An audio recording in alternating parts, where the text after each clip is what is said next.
Mission Mparano. Et ce soir, nous allons donner la parole à des jeunes adultes actifs, responsables, mais aussi à des jeunes qui mènent des vies un peu plus chaotiques.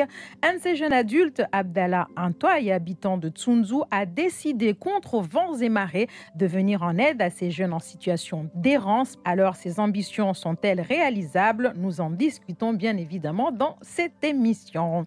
Namkaribu Wanyulamba Musdunga Sauti ya Mayotte la première, mwana bibi Denizi, mwahar matangazo la nyula Mparano. Leo vanu wasir toujours hadisi na wanahirimu lwa madzao voilamba madzao antwabole wa wana haziao wana maisha yao be madzam sujamba maore hunu Suzuki ya pia skuzini wa wanahirimu lwa ambao wasiramboya wao tongo zanziro sabu na wao beba manahiri mutswani wa hirwa Abdallah Antoye wa yenshi harmada gulat sunzun sufikiri mkini wa madzawa mona harmwanzia za rezo sosiali na interneti wa jitihadia harumwamba kakula tongo itsokao wa ya tsahamba asaidie wanahirimu wanu mana sufikiri amba wanzia zangina utoa wanahirimu wanu amba wasike mabareni wasifanye tongo tsiwizo tongo zini azitia unzia ni zini tongo stomkinishi hao rtojorzi hadisi harmwa muda shashi vanu babo risingalia kamwe waora karibisa vanu Abdallah Antoye turonga balamba wawe de wavinga mahadisiani ya javanu leo wavinga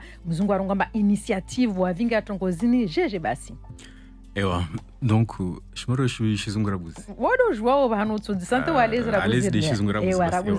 Donc je disais Abdallah Antoye, vous êtes à l'origine de l'initiative. Je dis juste un petit bonsoir pour nous familiariser avec votre voix. Ensuite, on reviendra un peu plus tard, bien évidemment, plus en profondeur.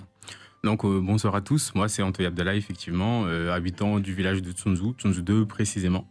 Donc nous, avec les gars de Tsunzu, on s'est dit, au lieu de rester là, passif, à commenter, à observer simplement, on a décidé de se prendre en main nous-mêmes directement. Et donc c'est de ça dont on va discuter là ce soir. Je sais. Donc wami rongola Abdallah Antoye wami washtunzu vantungaringa van leo de madiskamuri la goba nkula skumba maore wanadirimu wastambiha au wastambishananya au wastambishana wasdonku olokesti babo na utwamai dwamba van jau wasirongo amba riskaze ha ruspasa l'action jo ristia trongo zfanyo au risosede uta tambuzenzilo vanumfanumba zivungwe mwashtek orendita ris changement na wanatsanu wande opportunité zatu morvanu zikisidi na mhonene ya utsena Babor tushos la gua harma tangazo lini kwa shaweke ulungana na Abdu Daud wawe de harma wanahiri mwanu rongomba na rongomba tiji rongomba mulati ha tiji rongomba musuzungu ha antuka tashaushi za nyingi maorebanu watu mambien pe sumgakeni pe de wanyamba wanyu linde mtu vunguza wazi tongoro tushos hadisi berabuzi rambie tu mba wawe de mbani ula wahabi ta fanyje tawasilvan. Bonsoir, salam alaikum. Abdou Daoud. Je fais partie des jeunes de Tsunzu 2 qui Antoine est venu nous voir et nous parler de certains projets qu'il a en tête, qui veut mettre en place pour nous, surtout nous les jeunes de Tsunzu et Tsunzu 2 précisément. Donc wawe wa mengoni na wanahiri mwano amba Antoine Jamgaliani amambiana amba muje mumdunge tamshindre mlawe harmwa wendra ufanya tungu mbovu. Naam, wami ta bon. Ewa, mana bon tant que ça jeune wa Tsunzu 2 kula d'ici tu viro Tsunzu 2 je fais partie. C'est obligé ambana nsomblamba de wami même si ça ka wa de ule ou de on babo ça va. Bah oui. Bah mana bon narongo tu au malaika de alors nguni bana bon. Donc j'ai tsukula muchu de asubutu a angiana quartier, surtout quartier Tsunzu 2 narongo. Ambana asubutu a jala guana wanatsa. Mana déjà modeli mjao kila mamta mwingi maurevani wasi rongolo tsena direct ambana o ma délinquant ma voyou ou ma incapable.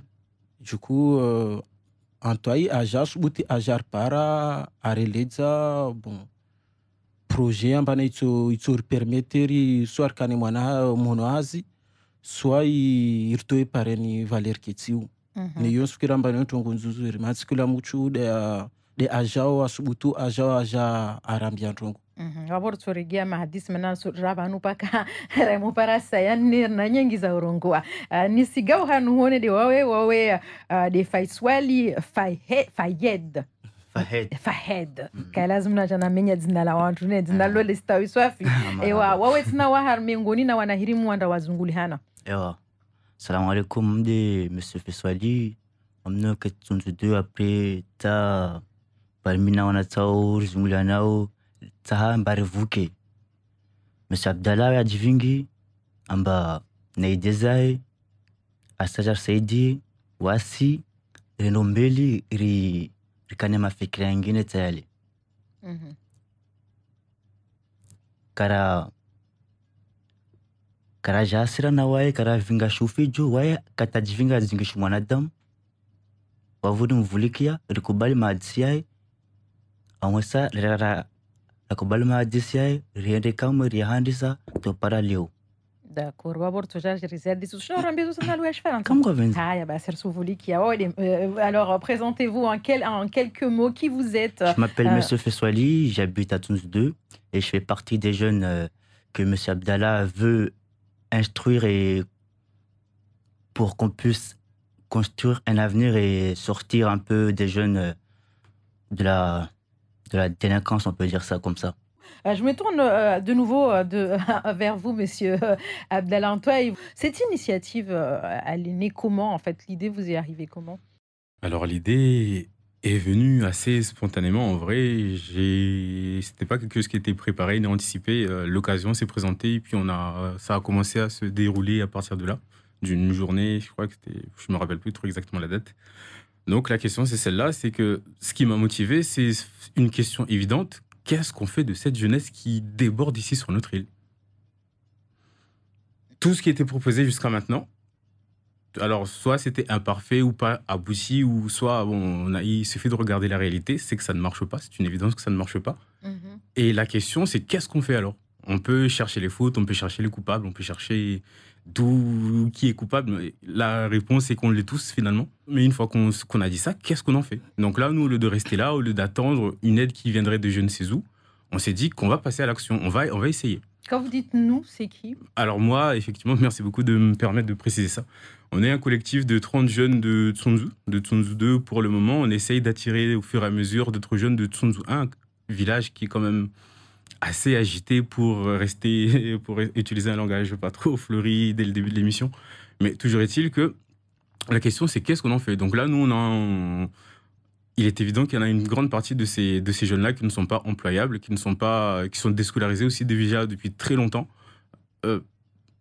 Et la question, c'est est-ce qu'on va simplement les considérer comme un problème qu'il faut résoudre, entre guillemets, ou même, j'allais dire, éliminer à la base? Ou alors est-ce qu'on les considère comme un potentiel, un vivier de forces vives pour développer notre île? Et moi, je crois que c'est plutôt ça qu'ils sont. Si on leur donne la chance, en tout cas, l'occasion, moi, avec mes quelques petits moyens dont je dispose, j'ai de quoi être optimiste. Alors, beaucoup sur cette île sont fâchés face à ces jeunes parce que justement, on voit malheureusement, ça c'est pas moi qui l'invente, tout le monde est fâché entre les caillassages, entre les vols, entre les agressions et tout ça, et tout le monde, bien évidemment, attribue ça à ces jeunes. On les voit, on n'invente rien. Vous êtes dit, on va y aller. Vous n'aviez pas eu peur de la réaction de ces jeunes ou de même de votre entourage ou des gens autour de vous? Ça ne vous a pas effrayé? En vrai, si, quand même. Mais j'habite, là où moi j'habite, c'est à quelques centaines de mètres de là où eux, c'est les gamins, entre guillemets, de Tsunzu restent d'habitude. Et le quartier où moi je vis, on a été visité plusieurs fois, même moi, et bon, je vais le dire là, je n'aurais pas forcément parlé de ça non plus, mais dans le quartier où j'habite, je me suis fait voler une moto, une tronçonneuse, etc. à répétition. J'en ai confronté un des jeunes avec qui je suis justement, et bon, il l'a pas nié. Mais la question, c'est là, une fois qu'on a dit ça, qu'est-ce qu'on en fait? Je sais que bon, certains sont des délinquants, des voleurs par facilité, par appât du gain, mais il y en a, à force de les avoir côtoyés, où j'ai vu réellement que, sans justifier, la question n'est pas de justifier, il y en a, ils sont dans la survie. On a, mon collègue, là, il évoquait tout à l'heure une idée vraiment intéressante qui est la pyramide de Maslow. C'est-à-dire qu'on a des gens pour qui les besoins primaires ne sont pas satisfaits aujourd'hui. Manger, boire, avoir un toit et éventuellement quelques gens qui nous aiment. Aujourd'hui, ça, c'est pas acquis. Et tant qu'on aura une part comme ça de la population qui sera dans cette survie-là, il en sortira que leurs instincts de survie, les instincts, je vais oser le mot encore une fois, ils le prendront pas mal, j'espère, mais leurs instincts animaux, on en est presque là des fois. Donc, vous, au lieu de tout de suite juger ces jeunes, vous vous êtes dit, je vais aller à la rencontre d'eux et puis apprendre à mieux les connaître. C'est ça que je comprends. C'est plus ou moins ça, effectivement. On en est en train de parler beaucoup de ces jeunes-là, mais sans réellement les voir. C'est presque comme des croque-mitaines quelque part dans les histoires d'enfants. Mais on a peur d'aller les voir parce que déjà... Mais je leur ai dit, ils font peur. Ils rigolent, mais moi je les vois là. Ils font peur en vrai. Honnêtement, je les vois là. Mais si je les avais vus, je reviendrai vers vous, monsieur Antoine, dans quelques instants. Mais vous, je vous vois là. Là, vous êtes ici, là, avec moi. Mais je vous vois dehors. Je quitte l'antenne à 22h. Je vous croise dehors. Je fais demi-tour. Voilà, parce que... Est-ce que ça, vous le comprenez, vous? Oui, je m'adresse à vous, par exemple, Faisal, c'est ça? Oui, c'est ça. Alors, est-ce que vous comprenez que les gens, ils ont peur de vous quand même, que la situation, elle est compliquée? Oui, c'est vrai, c'est un peu compliqué, mais avant de... Elle est même très compliquée. Là, je minimise. On est vraiment... Oui, c'est dramatique ce qu'on vit. Oui, c'est vrai, mais avant de nous juger, essayez au moins de nous connaître avant de nous juger. Mais ce qu'a fait M. Abdallah, c'est un bon début. Et il y a plein d'idées qu'on va mettre en œuvre pour que ces jeunes ne soient plus dans la souffrance. Parce que ce n'est pas une délinquance, c'est une souffrance. C'est une souffrance que l'État doit y remédier pour trouver une solution à ça. Et cette solution, c'est que les jeunes trouvent quelque chose pour s'occuper. Si les jeunes trouvent rien du tout pour s'occuper, ben, il n'y a que les possessions qui viennent. Mais un monsieur ou une dame ou quelqu'un d'important qui vient vers nous sans penser sombre, sans de mauvaises intentions, nous, on va le bien accueillir. C'est déjà arrivé, mis à part Antoine, par exemple, que... Il n'y a pas que lui, il y a plein de personnes. Il y a d'autres personnes qui sont venues vous voir. Il y en a plein. Parce que nous, honnêtement, quand on vous croise sur la route, on essaye de passer à Tsunzu et qu'on entend Sakayas, les Daku sont là et tout, on ne cherche pas à venir vous voir, en fait. Non, en ce moment, c'est calme. En ce moment, c'est très calme. Il y a le petit cassage. Là, on commence à... La semaine dernière, il y en a eu quand même. C'était pas à Tsunzu 2. La différence, c'est... Oui. Il y a une différence entre les deux villages. Et ces deux villages, les cassages, c'est entre la station et Passamainti. Les deux villages il y a une différence. Mais si on trouve une solution pour ces jeunes, tout ça, ça va cesser. Il faut juste laisser les jeunes faire quelque chose qui leur plaît ou les proposer des choses que eux, ils vont se motiver. D'accord, vous allez nous dire qu'est-ce qui vous motive. Et vous, je passe à vous, Abdou Daoud. Vous, de votre côté, est-ce que vous comprenez cette crainte d'aller vous voir? Parce que Abdallah, il est venu vous voir. Ça veut dire qu'on vous connaît quand même dans les quartiers. On vous connaît. C'est ce qu'on dit tous les jours, en fait. Ces jeunes, on les connaît, on sait qui ils sont, on peut aller les voir. C'est ce que monsieur Madi Abdallah disait, que dans l'ancien temps, on allait dans les villages, on connaissait les jeunes ou les enfants. Je n'ose même pas vous appeler les enfants, on vous connaissait et on savait qui vous étiez. Donc, vous comprenez quand même qu'aujourd'hui, les gens, ils ont peur et qu'ils n'ont pas forcément envie de venir vous proposer des solutions parce qu'on se dit, mais en fait, c'est plus des enfants, c'est devenu dangereux ce qui se passe. Dans un côté, je comprends. Dans un autre côté, je ne comprends pas. Dans le côté que je comprends, c'est que... Mais moi, franchement, madame, quand je sors, moi, j'ai un peu la peur au ventre. Parce que... À vous aussi? Bah oui. Parce que ce qui se passe, c'est pas visé que c'est forcément moi, Abdou, ou bien Fahed, ou bien Antoine, et ça concerne à tout le monde. Et le côté que je comprends pas, c'est que à quel moment on s'est dit que on va éviter d'aller les voir et les juger à distance. Je vais prendre un petit exemple de monsieur Antoine. Au lieu de juger à distance, il est venu. Il s'est dit, je vais à la rencontre de ces jeunes. Il nous a proposé des idées. Même, je pense que lui, il ne s'attendait pas qu'il y avait de potentiel, il y avait des gens qui étaient capables de faire quelque chose. Mais franchement, il était satisfait des résultats. Même là, il a d'autres idées à nous donner. Il nous a donné beaucoup des idées. Et ça se passe trop bien. Nous, on aime et on fait. On a commencé à cultiver parce que la première fois qu'il est venu, c'était vraiment trop cool. Il est venu. Justement, j'ai envie de vous demander, qu'est-ce qui a fait la différence en fait? Parce que moi, honnêtement, je n'oserais pas juste venir vous voir et vous demander tout. Mais lui, qu'est-ce qui a fait la différence? En fait, pourquoi lui, vous l'avez écouté? C'est sa façon de venir vers nous. Pourquoi il est venu? Pourquoi on l'a écouté? Je pense que chaque humain demande être écouté. Et tu peux pas dire non, je t'écoute pas, ou bien tu peux pas accepter sans l'écouter. Du coup, M. Antoine, il est venu, il nous a vus, on était dans notre petit banga, notre petite place. Il est venu, il a dit, écoutez les gars, j'ai une proposition à vous proposer. On a dit, c'est quoi? Il nous a dit, ouais, à la base, je suis agriculteur, je plante de la vanille, si ça vous intéresse, je peux vous en donner pour aller planter. C'était commencé comme ça. Et après, il est parti, il est revenu avec de la nourriture, bien sûr. On a passé un bon moment et il a commencé à nous parler que, voilà, tout doucement, comme quoi, je vous comprends, que des fois, c'est difficile d'entendre que les gens, ils ont peur de vous, je sais pas quoi. Il nous a commencé à parler comme ça. On a passé un bon moment. Le deuxième jour, il est venu, comme il nous avait promis, avec la vanille. On a commencé à planter la vanille. On a planté de la vanille. On a un petit chantier à Tsunzu 2 qu'on plante de la vanille. On a commencé à nettoyer la rivière de Tsunzu 2. Ça a commencé comme ça. Et après, il y a beaucoup de projets qui viennent.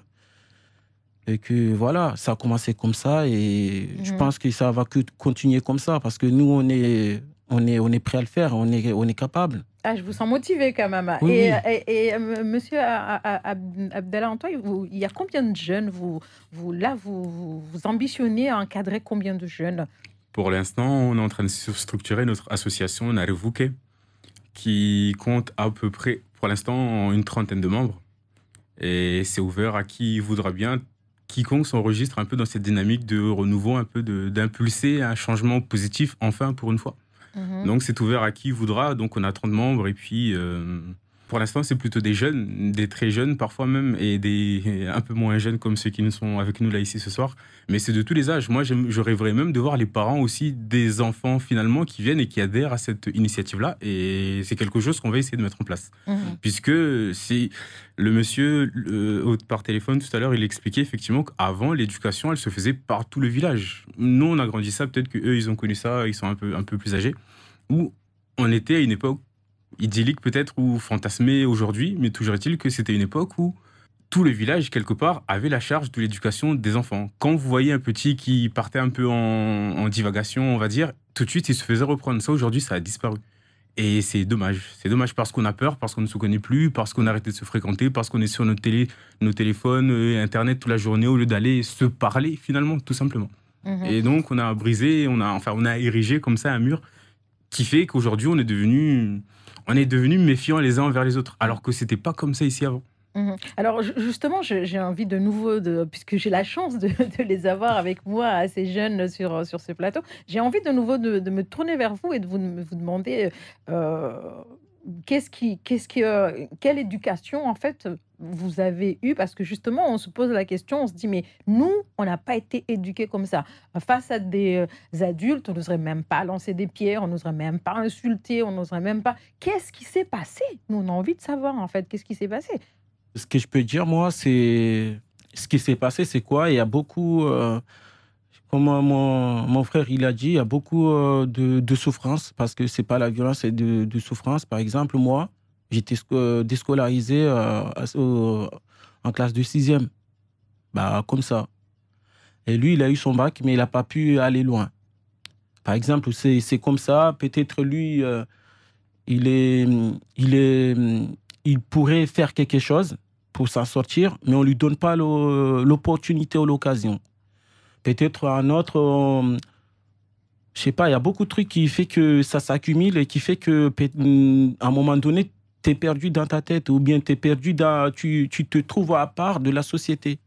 Parce que, par exemple, si vous dites que si vous me croisez dehors, vous allez avoir peur de moi, si je vous vois méfiante envers moi, je vais me trouver peut-être, je vais me sentir un petit peu à part, je vais me sentir pas dans la société qui va... Parce que on n'oublie pas que à force de dire que lui, pointer le doigt, que lui c'est un délinquant, lui il est un délinquant une deuxième fois, troisième fois, quatrième fois, il va devenir un délinquant. C'est un truc qu'on sait et qu'on comprend très bien. C'est des images qu'on colle à des jeunes on les juge sans savoir ou sans lui parler. D'accord. Et vous, Faisal, vous faites aussi ce même constat que, voilà, qu'est-ce qui s'est passé? Moi, la question que je vous la repose à vous aussi. Qu'est-ce qui s'est passé pour qu'aujourd'hui, notre jeunesse, elle part complètement à la dérive, en fait? On n'a plus de contrôle sur elle. Mais il y a plein de jeunes. Il y en a qui n'ont pas eu la chance d'être à l'école. Il y a une partie qui ont été déscolarisés, qui n'ont pas eu l'opportunité de continuer leurs études, même pouvoir se trouver une formation, un travail. Et à cause de ça, ils sont perdus dans leur tête. Ils ne savent pas quoi faire, qu'est-ce qu'ils peuvent faire plus tard. Parce que si un jeune sait ce qu'il veut faire demain et comment il va le faire, et s'il a l'opportunité de le faire, je vous jure, madame, il n'y aurait pas tout ça. Cette souffrance-là, il n'y aurait pas. Mais les opportunités, elles sont tous bloquées. Et lorsque les opportunités sont bloquées, ben, on est perdu. Tout le monde est perdu. Ils ne savent pas quoi faire. Et c'est là que ça commence à souffrir. Et ce n'est pas une menace, mais c'est une souffrance que nous, ce n'est pas l'État qui doit gérer ça. C'est nous, population de Mahorais.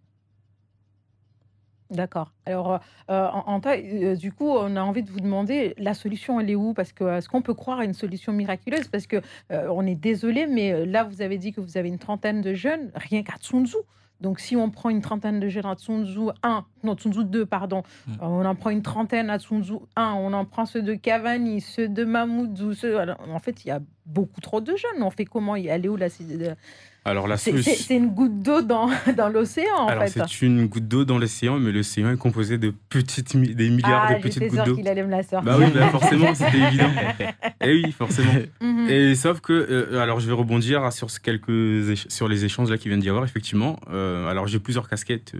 Je suis enseignant aussi par ailleurs, où effectivement, le cas de ce que vient d'expliquer le collègue est une réalité où on voit tous les ans des élèves qui, après le bac, ils sont sur le carreau. Ils ne peuvent pas partir en France faire des études. Ils ne peuvent pas aller à l'université parce que pas la nationalité, pas plein de raisons, etc., etc. Ils ne peuvent pas travailler. Du coup, qu'est-ce qu'ils font? Le problème du fait d'exister, c'est qu'il faut bien se nourrir. Et donc, qu'est-ce qu'ils font? On est en train d'alimenter une société parallèle à cause de certains règlements qui aujourd'hui sont inadaptés. Il n'existe aucun territoire qui peut se développer sans sa jeunesse. Regardez la France qu'on appelait les 30 Glorieuses, c'était dû à quoi? Quelques années auparavant, il y avait eu un baby-boom, un taux de naissance. Nous, on est dans cette situation-là. On a des forces vives qui débordent d'énergie, qui brûlent même littéralement notre île, tellement qu'ils sont chauds, ils veulent passer à l'action. Et qu'est-ce qu'on en fait aujourd'hui? Rien du tout. Personnellement, vous me demandiez les solutions. Je ne vais pas forcément faire l'unanimité sur ce que je vais dire là, mais j'estime qu'aujourd'hui, à Mayotte, il y a 30% de forêt en trop. Ça va choquer des gens. Mais on est là, on a besoin de vivre. Il n'y a pas assez d'infrastructures par rapport au nombre de jeunes qu'il y a. C'est ça surtout en vrai. Il y a tout qui reste encore à créer ici. Qu'on parle d'agriculture, qu'on parle de pêche, qu'on parle d'université ou d'école, de tout ce qu'on veut. Tout reste encore ici à faire. Et c'est cette population-là qui est en souffrance. On a entendu le mot qui a été répété plusieurs fois ici. La délinquance, en vrai, c'est l'aboutissement de tout un cheminement face à une société, un État aussi, qui a failli.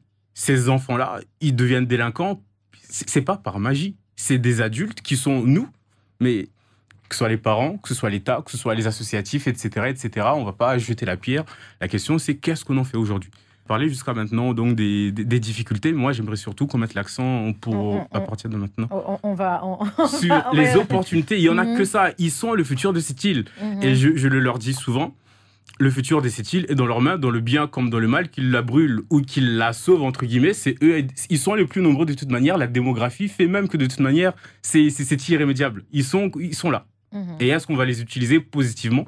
les insérer lors de Il y naissance. il y a aussi la question qui se pose, ça c'est une vraie question, voilà, je ne peux pas passer à côté, c'est que la plupart de ces enfants n'ont peut-être même pas de papier Tout à fait. qui justifie Tout à fait. leur Est-ce qu'ils l'ont existence sur le choisi? territoire, Qu'est-ce en qu'on fait? fait. Est-ce qu'ils l'ont choisi Non, de mais naître comme ça? comment est-ce qu'on peut, par exemple, les scolariser ou les mettre dans des établissements spécifiques et tout, s'ils n'ont même pas de reconnaissance par l'État, en fait. On est là aussi pour parler de solutions. Comme vous avez l'air très, très motivé et que Abdallah Antoine, vous allez nous dire, vous avez commencé à frapper les portes, ce que ça donne. Et puis, bien évidemment, il y a beaucoup de nos auditeurs qui nous écoutent et qui parlent maoré, qui ont besoin de savoir ce qui se passe pour qu'on puisse les informer.